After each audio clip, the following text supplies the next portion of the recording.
రాజకీయాల్లో ఎప్పుడు ఎలా పదవి వస్తుందో, ఎప్పుడు ఎలా పదవి పోతుందో తెలియదు. అవును నిజమే. అందుకు ప్రత్యక్ష ఉదాహరణే భూపతిరాజు శ్రీనివాస వర్మ. ఒకప్పుడు కొందరికి మాత్రమే తెలిసిన ఈ పేరు ఇప్పుడు దేశమంతా పరిచయమైంది. విద్యార్థి నాయకుడిగా ప్రారంభమైన భూపతిరాజు శ్రీనివాస వర్మ పొలిటికల్ కెరియర్ కేంద్ర మంత్రి స్థాయికి చేరుకుంది. రాజకీయ ఉద్దండులు పురంధేశ్వరి, సీఎం రమేష్ వంటి వారిని కాదని ఈయనకే ఎందుకు మంత్రి పదవి ఇచ్చారు? ఇంతకు ఎవరి శ్రీనివాస వర్మ? ఆయన బ్యాక్గ్రౌండ్ ఏంటో ఈ వీడియోలో తెలుసుకుందాం. ఈ వీడియోలోకి వెళ్లే ముందు మీకు కనుక ఈ ప్రశ్నకు సమాధానం తెలిస్తే కింద కామెంట్ చేయండి.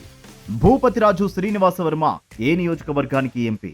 Option 1 Amalapuram, option 2 Narasapuram, option 3 Rajahmundry, option 4 Vijayawada.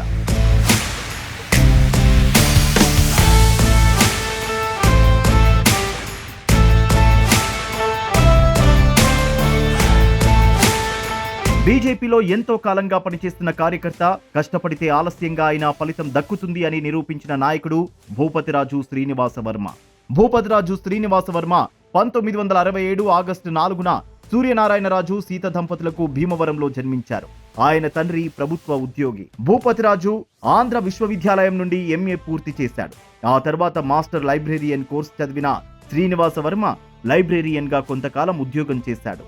ఆయన భార్య పేరు వెంకటేశ్వర దేవి గారు. 1980 దశకంలో వామపక్ష విద్యార్థి సంఘం నాయకుడిగా ఎదిగారు. విద్యార్థుల సమస్యలు, ఫీజు విధానాలు, విద్యా సంస్థల్లో సౌకర్యాలు, ప్రభుత్వ వ్యతిరేక విధానాలపై పోరాటాలు చేస్తూ మంచి నాయకుడిగా గుర్తింపు పొందాడు.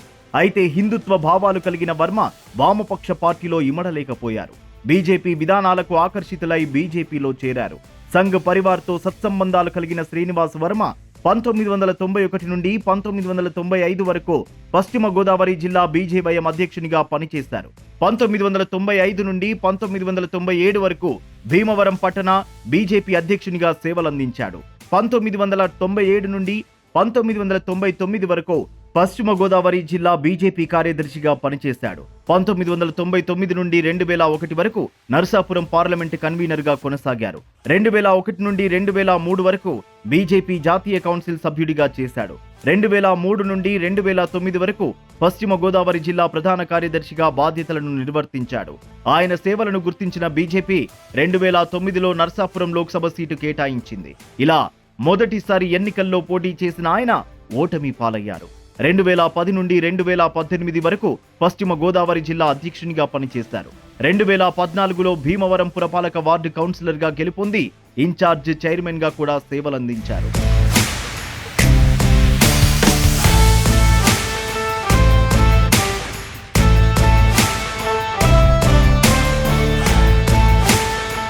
గతంలో సినీ నటుడు కృష్ణంరాజు గారు, గోకరాజు గంగరాజు గారి గెలుపులో కీలకంగా పనిచేశారు.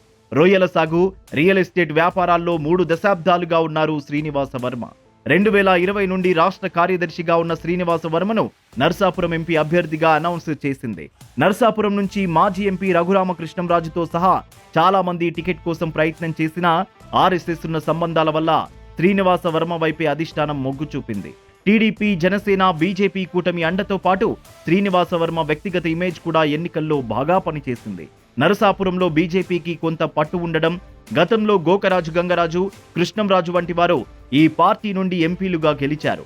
ఇలా పార్టీ బలం, కూటమి సపోర్ట్, తన ఇమేజ్ కలిసి రావడంతో వైసీపీ అభ్యర్థి గూడూరి ఉమాబాలపై ఏకంగా 2,76,802 ఓట్ల భారీ మెజారిటీతో శ్రీనివాస వర్మ గెలిచారు. ఎంపీగా గెలిచినా ఆయనకు మోదీ 3.0 కేబినెట్ లో చోటు దక్కుతుందని ఎవరూ ఊహించలేదు. రాజకీయంగా మంచి పలుకుబడి ఉండడమే కాదు, గతంలో కేంద్ర మంత్రిగా చేసిన అనుభవం, ప్రస్తుతం బీజేపీ రాష్ట్ర అధ్యక్ష పదవి పురంధేశ్వరికి కలిసి వస్తాయని, ఆమెకే కేంద్ర మంత్రి పదవి దక్కుతుందని అందరూ భావించారు. లేదంటే ప్రస్తుతం ఎన్డీఏలో కీలకంగా వ్యవహరిస్తున్న చంద్రబాబుకు సన్నిహితుడు బీజేపీ నేత సీఎం రమేష్ కు కేంద్ర మంత్రి పదవి దక్కుతుందని అంతా అనుకున్నారు. కానీ అనూహ్యంగా ఎవరు ఊహించని శ్రీనివాస వర్మకు కేంద్ర మంత్రి పదవి దక్కింది. అయితే రాజకీయాల్లో పురంధేశ్వరి, సీఎం రమేష్లు సీనియర్లు కావచ్చు, బీజేపీలో మాత్రం శ్రీనివాస వర్మనే సీనియర్. పార్టీ కోసం కష్టపడే సామాన్య నాయకులకు సైతం గుర్తింపు లభిస్తుందనే సంకేతం శ్రీనివాస వర్మను కేంద్ర మంత్రి వర్గంలోకి తీసుకోవడం ద్వారా సంకేతాన్ని ఇచ్చింది బీజేపీ. ఇలా తెలుగు రాష్ట్రాల నుండి మొత్తం 5గురికి మోదీ కేబినెట్ లో చోటు దక్కింది. కేంద్ర మంత్రిగా ప్రమాణ స్వీకారానికి ముందు వరకు అసలు శ్రీనివాస వర్మ ఎవరో కూడా చాలా మందికి తెలియదు. ఏపీలో 3 బీజేపీ ఎంపీలు గెలిచారని, అందులో ఒకరు శ్రీనివాస వర్మ అని మాత్రమే తెలుసు. కానీ మోదీ క్యాబినెట్ లో చోటు దక్కించుకోవడంతో ఇంతకు ఎవరి శ్రీనివాస వర్మ? రాజకీయ పలుకుబడి కలిగిన పురంధేశ్వరి, సీఎం రమేష్ల కంటే తోపా అనే చర్చ ఏపీ ప్రజల్లో మొదలైంది. కష్టపడే తత్వముంటే, నిజాయితీగా సిద్ధాంతాలకు కట్టుబడి ఒకే పార్టీని నమ్ముకుని రాజకీయాలు చేస్తే పదవులు తనంతట తానే వస్తాయనడానికి భూపతిరాజు శ్రీనివాస వర్మ గారే ప్రత్యక్ష ఉదాహరణ. మీకు ఈ వీడియో నచ్చినట్టయితే లైక్ కొట్టి మీ అభిప్రాయాన్ని కామెంట్ చేయండి. Thanks for watching.